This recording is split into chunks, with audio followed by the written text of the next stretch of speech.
바랍니다. 오늘은 이 창세기 2장 1절부터 3절까지의 말씀을 함께 봅니다. 하나님께서 엿새 동안 세상을 창조하시고 그 속에 사람을 두셨습니다. 그리고 그 모습을 보면서 심히 기뻐하셨습니다. 이걸 보면 하나님은 이 창조를 매우 만족해 하셨다는 것을 알 수가 있습니다. 오늘 마지막 일곱째 날의 모습을 성경은 이렇게 이야기를 합니다.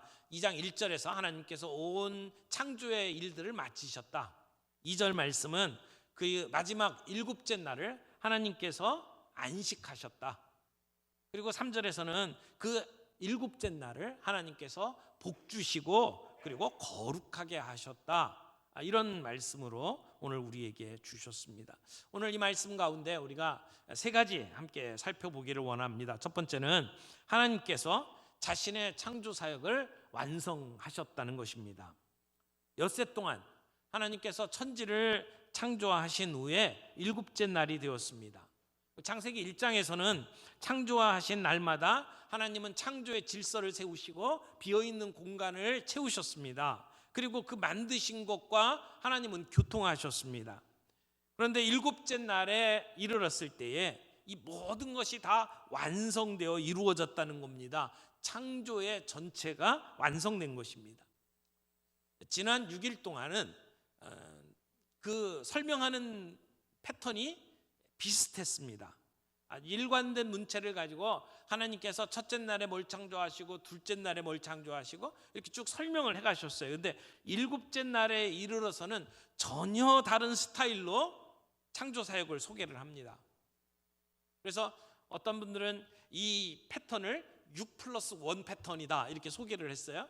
이 첫날부터 여섯째 날까지는 같은 패턴으로 소개를 하고 이 일곱째 날은 완전히 다른 모습으로 소개를 하고 있다는 거죠. 그것을 보면 이 일곱째 되는 날이 창조의 클라이막스다. 우리 인간을 창조하는 것이 창조의 하이라이트라고 한다면 진정한 클라이막스는 이 모든 것이 다 이루어지는 일곱째 날이다. 이렇게 말할 수 있다는 겁니다. 2장 1절 보겠습니다. 천지와 만물이 다 이루어지니라. 뭐가 이루어진 겁니까? 창조가 이루어진 거죠. 창조는 하나님만이 하실 수 있는 고유의 영역입니다. 사람들도 나름대로의 능력이 있습니다. 그래서 창의력을 가지고 새로운 것들을 고안하고 디자인하고 개발을 합니다. 그러나 우리가 할 수 있는 것은 하나님께서 해놓으신 일 안에서만 할 수 있죠. 창조계에 부여해 주신 형태와 질서, 본질, 에너지 그런 것 안에서만 우리가 할 수 있는 일이죠. 인간은 독자적으로 무언가를 창조해낼 수는 없습니다. 그러나 하나님은 모든 만물을 말씀으로 창조하셨습니다. 하나님만이 하실 수 있습니다. 여기 천지와 만물이 이렇게 돼 있죠. 이 만물이라고 하는 것은 천지, 하늘과 땅의 모든 것을 이야기를 합니다. 엿새 동안 하나님께서 질서 정연하게 이 모든 것들을 창조하셨습니다. 그리고 모든 게 연결되어서 조화를 이루고 균형을 이루면서 움직이도록 하셨습니다. 이 모든 것에는 보이는 것도 있지만 보이지 않는 것들도 있습니다. 이 모든 것들이 완성됐다는 겁니다. 다 이루어졌다는 겁니다. 여기 이루어지니라 라고 하는 것은 단순히 그냥 끝났다라는 의미가 아닙니다. 하나님께서 계획하시고 의도하신 대로 이 모든 것들이 온전하게 이루어졌다라고 하는 의미입니다.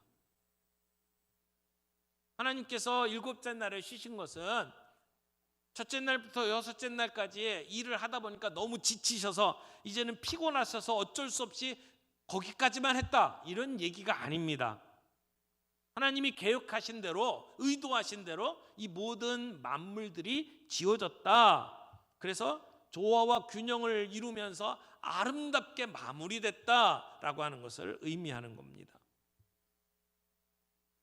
두 번째로 생각할 것은 하나님께서 마지막 일곱째 날에 안식하셨다는 것입니다. 2절 말씀 보겠습니다. 하나님이 그가 하시던 일을 일곱째 날에 마치시니 그가 하시던 모든 일을 그치고 일곱째 날에 안식하시니라. 여기 창세기의 저자는 일곱째 날이라는 것을 계속 반복하면서 일곱째 날이 특별한 위치에 있다는 것을 강조합니다. 그리고 안식하셨다는 말도 2번이나 기록하고 있죠. 계획한 대로, 디자인한 대로 하나님은 창조를 모두 마치신 후에 하나님은 안식하셨습니다. 안식하셨다라고 하는 말은 그저 쉰다라고 하는 의미의 안식이라기보다는 그 모든 일을 마쳤다, 끝냈다, 이런 의미가 있습니다. 일주일간의 고된 노동으로 인해서 피로가 쌓였고 그 피로를 푸신다, 이런 의미가 아니에요. 여기에는 모든 것을 원하신 대로 이루셨다, 그래서 완성했다, 그래서 기쁘다, 이런 의미가 담겨져 있는 거죠. 그래서 성취의 즐거움, 완성의 축하가 이 안에 들어가 있습니다. 하나님은 졸지도 않으시고 주무시지도 않는 분입니다. 하나님은 영이시기 때문에 휴식이 필요 없습니다. 우리처럼 피곤해서 쉬어야 되는 분이 아닙니다. 그러므로 하나님이 안식하셨다라고 하는 것은 우리가 가지고 있는 그 쉼의 개념으로 이해해서는 안 된다는 겁니다. 동시에 하나님께서는 창조의 일을 마치셨어요. 마쳤다고 해서 이제 이 자연이라고 하는 말이 스스로 자체잖아요. 그러니까 이게 스스로 알아서 돌아가도록 만들고 하나님은 손을 완전히 터신 거냐? 그게 아니라는 거예요. 하나님께서는 창조하신 뒤에 이 창조하신 만물을 다스리시고 보호하시고 돌보고 계십니다. 그러므로 하나님께서 안식하셨다는 것은 하나님의 창조가 만족스럽게 이루어졌다라고 하는 것을 표현하면서 하나님이 그 만족스럽게 이루신 일들을 스스로 기뻐하면서 축제를 벌이시는 것을 의미합니다. 이 안식이라고 하는 개념을 우리 인간의 입장에서 생각을 하게 되면 우리가 일주일 동안 열심히 일하고 그래서 피곤하고 그래서 우리에게는 이런 쉼이 필요합니다라고 하는 의미로 우리가 생각하기 쉬운데, 안식이라고 하는 개념 자체는 우리가 느끼는 그러한 피로함 이전의 것이라는 겁니다. 하나님께서 엿새 동안 모든 일을 다 이루신 뒤에 스스로 잔치를 벌이시는 거예요. 만족해 하시는 거예요.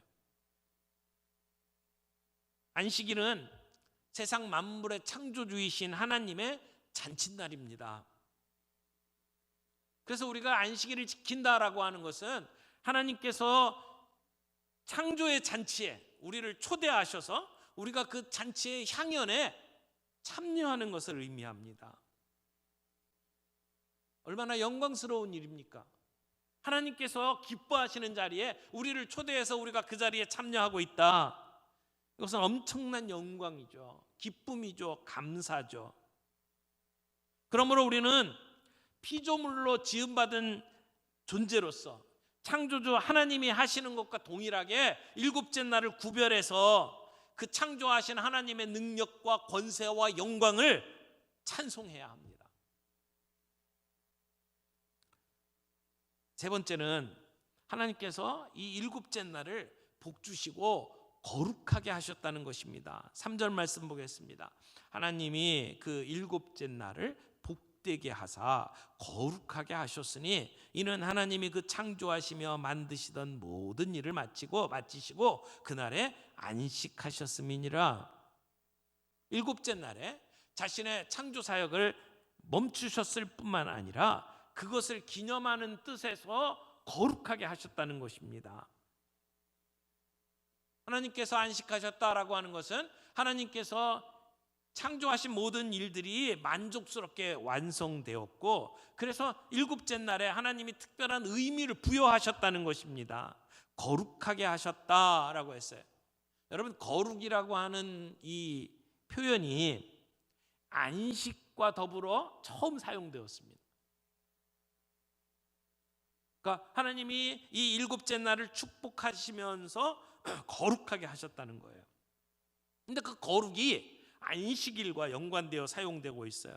이것을 보면 하나님께서 거룩하신 첫 번째 대상이 안식일이었어요.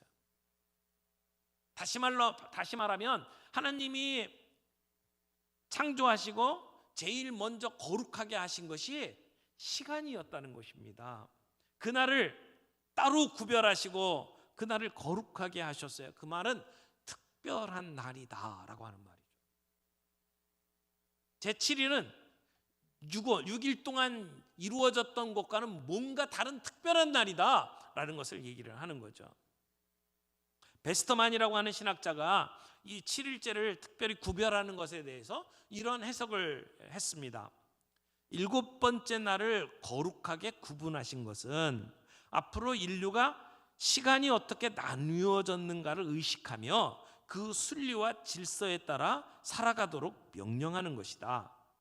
7번째 날을 거룩하게 함으로써 하나님께서는 인간이 존재하기 위해서는 반드시 의식하고 준수해야 할 평일과 거룩한 날의 양극성을, 일하는 날과 쉬는 날의 양극성을 제정하신 것이다. 이렇게 설명을 했어요. 우리가 흘러가는 시간 속에 한 날을 구별을 해서 우리를 창조하신 하나님을 기억하고 하나님이 쉬시고 안식하는 것을 언젠가 우리도 누리게 될 것을 기대하면서 이 날을 지키도록 만들었다는 거죠. 그래서 평일과 안식일을 구별해서 사용하도록 했고 일하는 날과 쉬는 날을 구별해서 사용하도록 갔다는 것이죠. 왜 하나님께서는 우리에게 이렇게 구별되게 살도록 만드셨을까요? 하나님은 모든 피조물들이 일하는 날과 쉬는 날을 구별하고 그 날을 준수하기를 원하십니다. 실제로 사람들이 쉬지 않고 계속해서 일만 하면 제 기능을 다 할 수가 없습니다. 농사 짓는 땅도 가끔 쉬게 만들어줘야 합니다. 쉬지 않고 계속 그 땅을 사용을 하면 수확량이 점점 감소합니다. 우리가 일하면서 쉬는 것이 중요하죠. 그런데 우리가 일하고 안식하는 것은 우리의 육신의 회복에도 중요한 일이지만 우리가 쉼으로써 하나님의 창조의 목적을 조금이라도 체험하는 그러한 시간이 될 수가 있습니다. 이스라엘 백성들은 7일 가운데 하루를 따로 떼어서 여호와께 예배드리고 여호와를 즐거워하는 날로 구별했습니다. 이 날은 단순히 그저 육신의 피로를 회복하고 쉬고 즐기며 오락하는 날로 주신 날이 아닙니다. 그날은 이스라엘 민족이 우리가 하나님이 만드신 피조물이라고 하는 사실을 깨닫고 내가 하나님의 거룩한 백성이라는 것을 일깨워주는 시간이었습니다. 그래서 그날은 하나님께 속한 날이다 이렇게 생각을 했어요. 그래서 이스라엘 백성들은 이 안식일에 시간을 따로 떼어서 구별하고 그래서 그 시간을 하나님께 드리면서 예배드리고 그리고 자기의 행동을 구별해서 하나님께 드리는 날로 삼았습니다. 그 주변에 있는 다른 나라 사람들은 이방신에 오염되어서 살아가고 있지만 이스라엘 백성들은 우리가 하나님에 의해서 창조받은 존재고 우리가 하나님의 일을 위해서 부름받은 존재라고 하는 사실을 확인하면서 하나님이 다스리시는 안식에 머물 수 있도록 했다는 것입니다. 그래서 하나님은 창조를 하신 다른 날에는 복 주셨다 이런 얘기가 안 나오는데 이 7째 날에만큼은 복되게 하셨다라고 성경은 이야기를 합니다. 그런 하나님이 복 주신 날을 이제 이스라엘 백성들은 그것을 자기의 문화로 또 율법을 따르는 일로 받아들였습니다. 그래서 오늘 본문에는 하나님이 쉬셨다, 복 주셨다, 거룩하게 했다 이렇게 간단하게 나오지만 성경 말씀을 쭉 읽다 보면 하나님께서는 이 7째 날에 여러 가지 의미를 부여하셨습니다. 그래서 안식일 규례와 하나님이 7째 날 안식하신 것하고 아주 깊은 연관이 있는 것을 보여줍니다.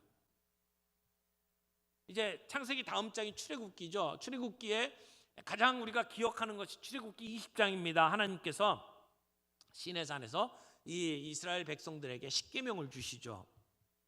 십계명은 둘로 나눌 수가 있습니다. 1계명부터 4계명까지는 하나님에 관한 계명이고 5계명부터 10계명까지는 인간 관계에 대한 계명입니다. 이웃과의 관계 속에서 우리가 지켜야 될 계명이죠. 근데 이 하나님과의 관계 속에서 지켜야 될 계명 가운데 네 번째가 이 안식일을 기억하여 거룩하게 지키라라고 하는 명령입니다.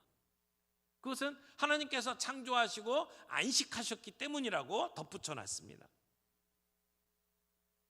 그래서 시내산에서 이스라엘 백성에게 주셨던 율법 가운데 이 안식일을 지키는 것은 굉장히 중요한 부분을 차지합니다.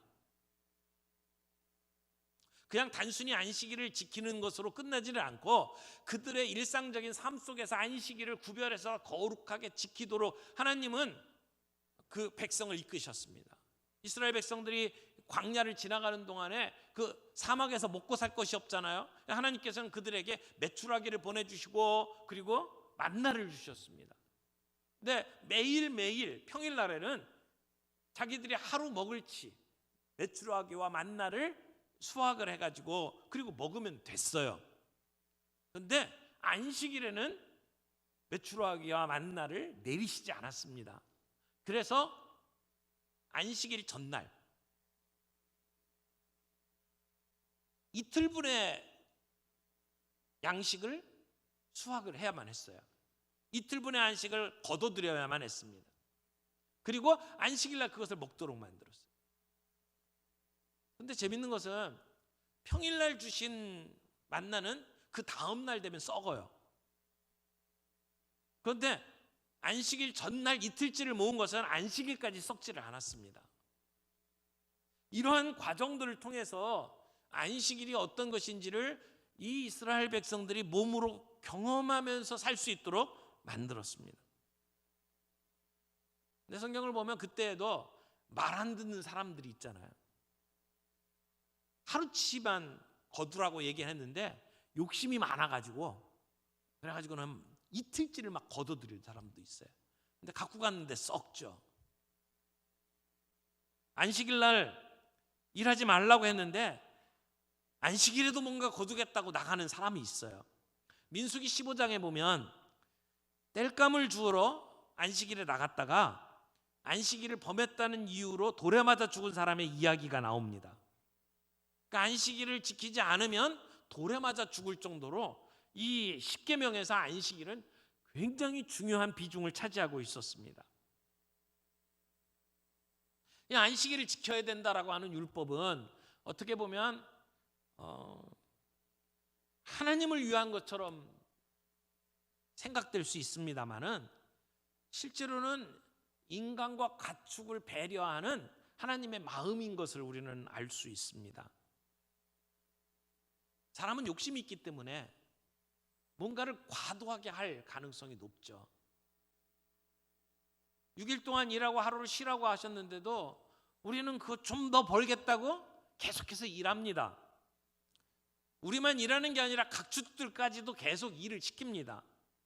그래서 쉼없이 혹사당하는 사람, 짐승, 이런 모습은 하나님께서 창조하신 원리와 정면 배치되는 일이죠. 그래서 하나님께서는 가만히 두면 지키지를 못하니까 이 율법을 통해서라도, 법을 만들어서라도 사람과 짐승이 적절하게 쉬도록 만드는 것이 하나님의 마음이었다는 것입니다.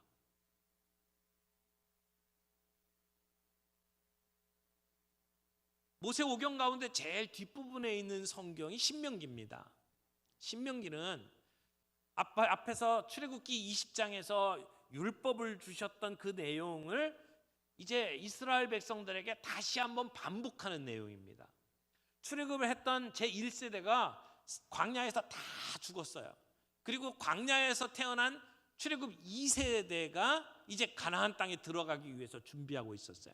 그러니까 홍해가 갈라지는 것을 체험하며 하나님이 어떠하신 분인지를 경험했던 사람은 다 죽었고, 그 이후의 세대가 이제 가나안 땅을 들어가야 합니다. 그때 하나님께서는 그들에게 다시 율법을 들려주십니다. 왜? 그들이 들었던 율법은 엄마 아빠를 통해서 들었던 것밖에 없는 거죠. 하나님으로부터 받았다라고 하는 의식이 없어요. 나의 하나님이 아니라 우리 엄마 아빠의 하나님이라고 생각했던 출애굽 제2세대였습니다. 그들을 향해서 하나님은 율법을 다시 들려주십니다. 그것이 신명기의 말씀이에요. 그런데 신명기 5장에서 이 안식일을 설명하면서 출애굽 제1세대에게 들려줬던 안식일의 의미에 하나를 더 보태서 설명을 하십니다. 출애굽기 20장에 나오는 안식일의 의미는 하나님께서 이 땅을 창조하셨고 쉬셨기 때문에 너희들이 안식일을 지켜야 된다, 이렇게 설명을 했거든요. 그런데 신명기 5장에 나오는 안식일 설명에서는 여기에 하나를 더 추가를 합니다. 이유가 뭐냐면 애굽에서 이스라엘 백성들이 노예로 살았잖아요. 근데 하나님께서 그들을 건져주셨어요. 그들을 구원해 내셨어요. 그들이 애굽에서 구원받은 것을 기억하면서 안식일을 지켜라, 이렇게 안식일의 의미에 뭔가를 보충해 주신 것이 신명기 5장입니다. 안식일의 개념 자체가 바뀐 것이 아니라 하나님께서는 안식일의 창조의 의미와 더불어 구원의 의미를 더 추가해서 그들에게 설명을 하면서 안식일을 지켜야 된다고 가르쳐 주신 겁니다. 정리해 보면 안식일은 하나님께서 창조하시고 쉬셨기 때문에 지켜야 합니다. 동시에 안식일은 하나님께서 이스라엘 백성들에게 구원을 베푸셨기 때문에 하나님의 그 구원을 감사하면서 지켜야 될 것입니다. 그러니까 하나님의 창조와 하나님의 구원을 우리가 기뻐하면서 감사하면서 지키는 것이 안식일이다라고 하는 것이죠. 그래서 이스라엘 백성들은 이 안식일을 지키는 것을 생명과 같이 여겼습니다. 이스라엘 백성의 역사를 쭉 살펴보면 유월절이라든지 초막절이라든지 이런 절기들은 어떤 때는 지키고 어떤 때는 지키지 않았어요. 다윗 때에는 그 모든 절기를 다 지켰습니다. 그런데 뒤에 악한 왕이 나타나서 우상 숭배하다 보면 어떤 걸 잊어버렸어요. 그래서 유월절조차도 지키지 않던 때가 있었습니다. 근데 어쩌다가 선한 왕이 나타나면 그런 절기들을 회복을 했죠. 그러나 그런 가운데에서도 안식일은 지켰습니다. 바벨론 포로로 끌려갔을 때에도 안식일을 지키는 것이 그들의 신앙을 지키는 것처럼 생각을 했어요. 안식일이 굉장히 중요했습니다. 그래서 이스라엘 백성들이 전쟁을 하다가도 안식일이 되면 전쟁을 안 하고 차라리 죽을지언정 안식일을 지키겠다라고 하는 것이 그들의 모습이었죠. 우리가 조금 전에 역사를 이렇게 살펴보면 이스라엘과 아랍 국가가 이렇게 싸우는 데에도 의도적으로 안식일 날 쳐들어와서 이 이스라엘 사람들에게 굉장히 많은 피해를 입혔던 것들도 저희들이 보았죠.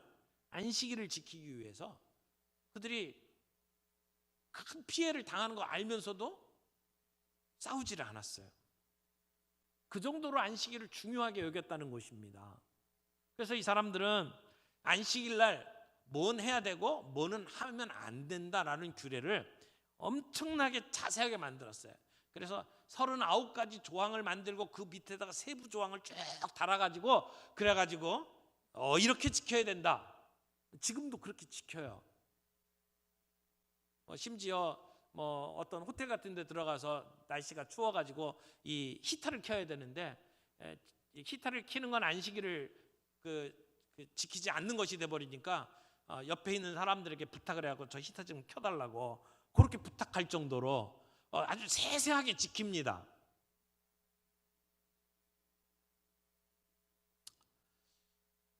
그런데 오늘 우리는 안식일 날 모이지는 않습니다.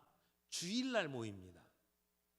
그래서 우리의 마음속에 성경의 구약에서는 안식일을 정말 중요하게 여기고 이 날을 지키라고 그랬는데 왜 우리 기독교인들은 안식일이 아닌 일요일을 주일로 지키고 일요일에 모여서 예배를 드리느냐, 이런 질문이 있을 수 있죠. 유대인들은 아직도 예수님을 믿지 않고 메시아를 기다립니다. 그런 사람들에게 신약의 가르침은 의미가 없습니다. 그들은 구약만 믿는 거죠. 구약만 믿고 따르면 그들은 안식일을 지켜야만 합니다. 그러나 우리는 신약을 통해서, 구약을 통해서 이루어 오시던 그 하나님의 약속이 이루어졌다, 하나님의 그 약속이 완성되었다라고 믿죠. 그래서 우리는 구약과 신약을 함께 믿습니다. 근데 신약을 읽어보게 되면 초대교회 성도들이 안식 후 첫날 모여서 예배를 드린 것으로 그렇게 가르쳐 주고 있습니다. 예수님께서 십자가에 돌아가신 후에 안식 후 첫날 부활하셨어요. 마태복음 28장 1절 말씀에 보면 이렇게 기록되어 있습니다. 안식일이 다 지나고 안식 후 첫날이 되려는 새벽에 막달라 마리아와 다른 마리아가 무덤을 보려고 갔더니, 예수님 부활하신 날이 안식 후 첫날이었어요. 그래서 사도행전 20장 7절에 보면 초대교회 성도들이 언제 모였냐면 그 주간의 첫날에 우리가 떡을 떼려 하여 모였더니, 그러니까 초대교회 성도들이 모여서 예배드린 날은 안식 후 첫날이었어요. 그 안식 후 첫날이 일요일이에요.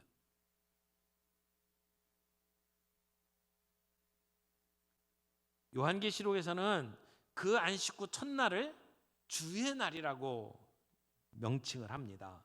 요한계시록 1장 10절에 보면 주의 날에 내가 성령에 감동되어, 이렇게 이야기를 해요. 주의 날. 그러니까 우리가 보통 주일이라고 이야기를 하죠. 그러니까 안식일은 토요일이고 주일은 안식 후 첫날이에요. 그날을 우리가 주일이라고 부르는 것이죠.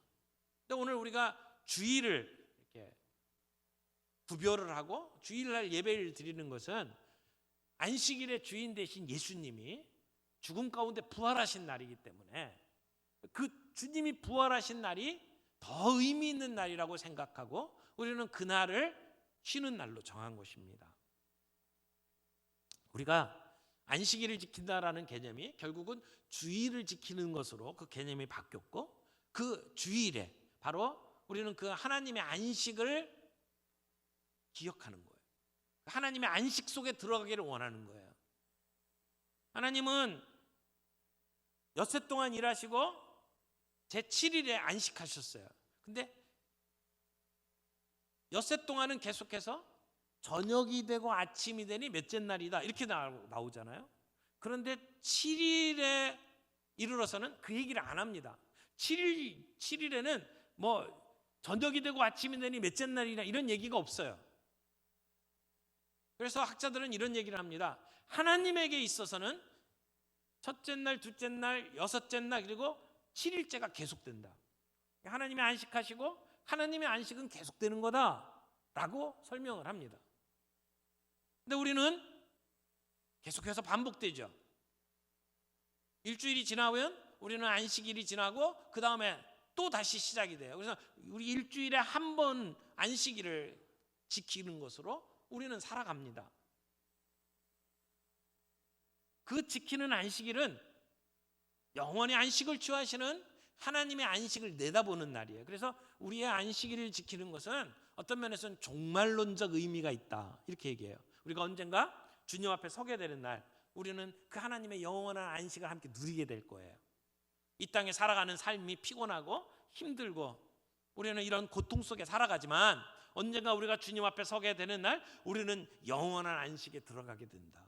그 영원한 안식을 바라보면서 살아가는 삶, 그것을 우리는 종말론적인 삶이라고 이야기를 하는 것이죠.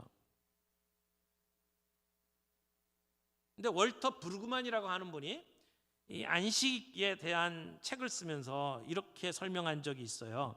안식일은 하나님이 삶의 중심에 있다는 것을 가시적으로 증거하는 것이다. 즉 사람의 생산과 소비는 모든 피조물의 하나님이 규정하고 축복하고 제한하신 세상 안에서 발생한다는 걸 증거하는 것이다.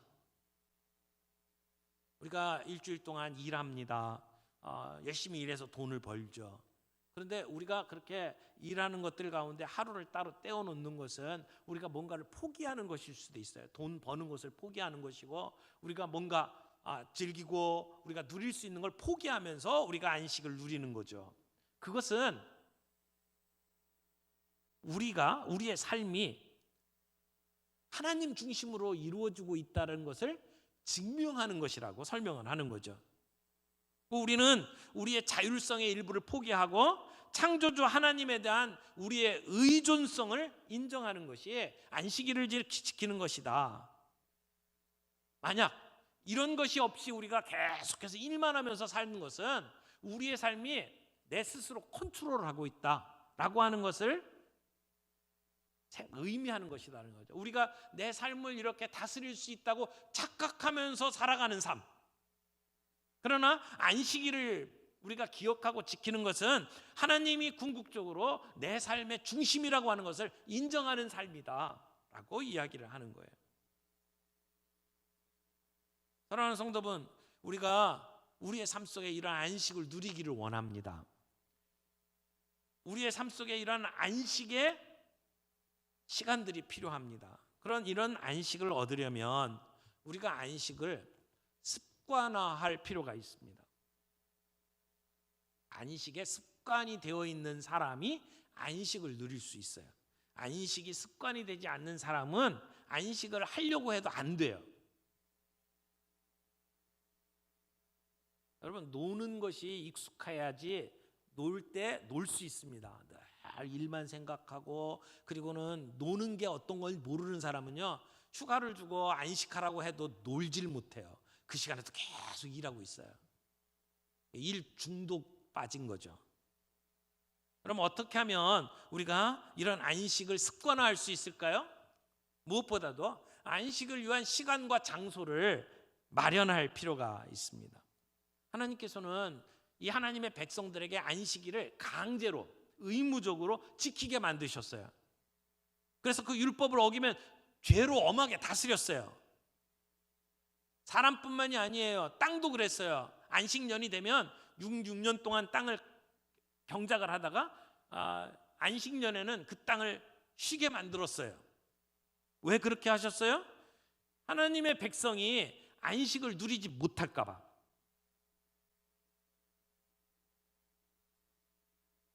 우리는 욕심 때문에 안식을 누릴 수 없는 존재들입니다. 하나님께서는 우리에게 그런 시간과 장소를 그렇게 구별해서 안식을 누리도록 하셨어요. 그래서 우리가 안식을 습관으로 만들려면 이런 안식을 위한 시간과 자리를 마련하는 것이 필요하다는 거예요. 습관을 길러야 합니다. 세상에서 씨름하던 것을 멈추고 하나님 앞에 나와서 하나님이 주시는 안식을 누리는 연습이 필요하다는 거예요. 안식은 무엇보다도 육체적으로 쉬는 걸 의미하죠. 육체적으로 온전하게 쉬어야 우리가 효율적으로 일할 수가 있습니다. 그런데 안타깝게도 이런 창조의 원리를 이해하지 못하고 좀 더 벌겠다고 쉬지 않고 일하는 사람들이 있어요. 쉴 수 있는데도 불구하고 조금 더 돈을 벌겠다고 일하러 나가는 사람이 있어요. 물론 어쩔 수 없는 상황 때문에 일하는 분들이 있어요. 사회적인 구조가 허락을 하지 않기 때문에 어쩔 수 없는 부분도 있습니다. 그러나 가능하다면 우리는 하루를 떼야 됩니다. 통계를 보니까 우리나라의 그 직장인들 연 평균 근로시간이 OECD 가입국 중에 굉장히 높더라고요. 최근 통계를 보니까 1등이 멕시코고 2등이 한국이에요. 그래서 한국의 직장인들이 일하는 시간을 이렇게 보니까 OECD 평균 국가 평균과 비교해 볼 때 1.71이 더 높아요. 그러니까 더 많이 일하는 거죠. 그래서 한국 사회를 피로도가 높은 사회라고 지칭을 합니다. 어떤 분이 피로사회라는 말을 썼죠. 피로사회. 우리들의 삶이 스펙 또는 차별 이런 것들 때문에 좌절되어 가고 있습니다. 내가 감당할 수 없는 규율을 따라가야 되고 그런 성과를 가지고 사람들을 평가하는 시대 속에 살아가고 있어요. 그러다 보니까 내 스스로 브레이크가 없는 거죠. 계속해서 일하면서 살아가는 그러한 모습들을 봅니다. 하나님이 우리를 억지로라도 그런 쉬는 시간을 갖도록 만드신 거예요. 군대 생활하면서 제일 듣기 좋은 말이 10분간 휴식입니다. 얼마나 꿀 같은 시간인지 몰라요. 10분간 휴식 그러면 정말 좋습니다. 여러분 공부하다가도 50분 공부하다가 10분 쉬잖아요. 우리의 삶 속에 그런 휴식의 시간이 필요하다는 것이죠. 그게 안식일의 중요한 원리예요. 그런데 이런 육체적인 쉼뿐만이 아니라 영적인 쉼이 있어야 합니다. 우리가 하루 쉬는 시간은 그저 침대에 누워가지고 뒹굴뒹굴 굴르라는 시간이 아닙니다. 일주일 동안 살아온 삶을 성찰하고 그래서 하나님이 내게 베풀어 주신 은혜에 감사하고 또 하나님 앞에서 회개하고 반성하는 시간입니다. 그래서 주님 앞에 나와 우리가 기쁨을 누리고 그 안에서 보람 있게 시간을 보내는 것이 안식의 의미입니다. 여러분은 휴식을 하십니까? 안식을 하십니까? 휴식과 안식의 차이를 어떤 사람이 이렇게 이야기를 했더라고요. 휴식과 안식이 뭐냐 그랬더니 휴식은 쉬는 거고 안식은 영원히 쉬는 거다. 그런 의미는 아닌 것 같고요. 이렇게 설명을 했어요. 노동이라고 하는 것은 우리에게 주어진 일을 하는 거잖아요. 그러니까 그 하던 일을 멈추는 게 휴식이에요. 그러나 안식은 하나님의 품 안에서 재충전 받는 시간. 이렇게 해도 이해가 잘 안 되면 이렇게 설명을 하는 게 좋겠습니다. 저희 집에 조그만 로봇 청소기가 있는데 로봇 청소기가 지가 알아서 열심히 돌아다니면서 이제 닦아냅니다. 근데 얘가 이렇게 열심히 일하다가 멈춰 서 있으면 휴식. 이제 걔를 데려다가 전기를 꽂아갖고 재충전시키면 안식. 좀 이해가 되십니까? 우리의 삶 속에 우리가 일하다가 멈춘 건 휴식. 그러나 우리가 하나님을 생각하면서 하나님 안에서 재충전 받는 시간이 안식. 그러면 진정한 안식은 하나님 앞에 나와 예배할 때 이루어지는 거예요. 오늘 우리가 하루 쉬는 가운데 귀중한 시간을 따로 떼어서 바이러스가 걸릴 걱정과 두려움이 많은데도 불구하고 이 자리에 나와서 하나님께 예배드리는 이유가 뭡니까? 주님이 말씀하신 그 안식을 누리기 위해서요.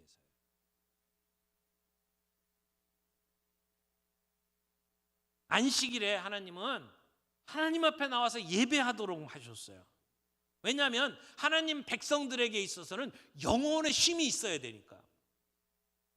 하나님 앞에 예배하는 동안에 우리의 영혼이 회복됩니다. 우리의 영혼이 재충전됩니다. 그래서 우리가 살 수 있는 새로운 힘이 생깁니다.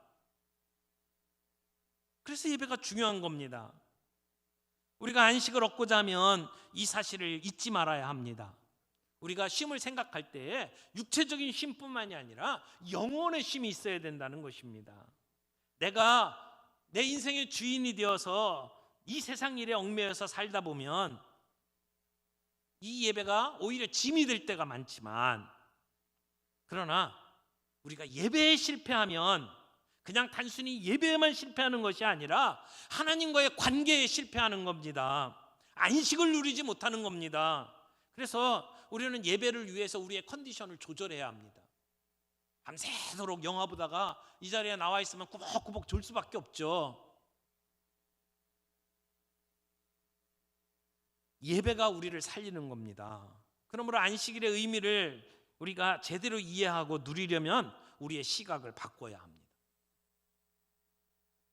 하나님의 백성들에게 참된 안식은 하나님 앞에서 누리는 것이어야 합니다. 아브라함 헷셀이라고 하는 분이 안식이라고 하는 책을 썼는데요. 이 안식이라는 책에 이런 말을 썼어요. 우리는 한 주 엿새 동안은 땅에서 이윤을 짜내며 이 세계와 씨름하지만 안식일에는 영혼 속에 심겨진 영혼의 씨앗을 각별히 보살피는 것이다. 영혼 속에 심겨진 영원의 씨앗을 각별히 보살피는 것이다. 그래서 우리의 영혼을 돌보고 영혼이 회복되고 그 안에서 평안을 누리고 새 힘을 얻는 것, 이것이 안식일의 중요한 의미라는 것이죠. 여러분, 우리가 안식일을 지키지 않으면 안식하지 못하는 우리의 삶의 습관이 우리를 파괴합니다. 우리가 다시 하나님 앞에 서서 우리의 삶을 되돌아보며 창조주 하나님을 만나고 우리를 구원하신 하나님을 만나고 그 가운데 감사하고 기뻐하는 그런 예배가 회복되는 저와 여러분들이 되기를 바랍니다. 우리에게 주신 특권입니다.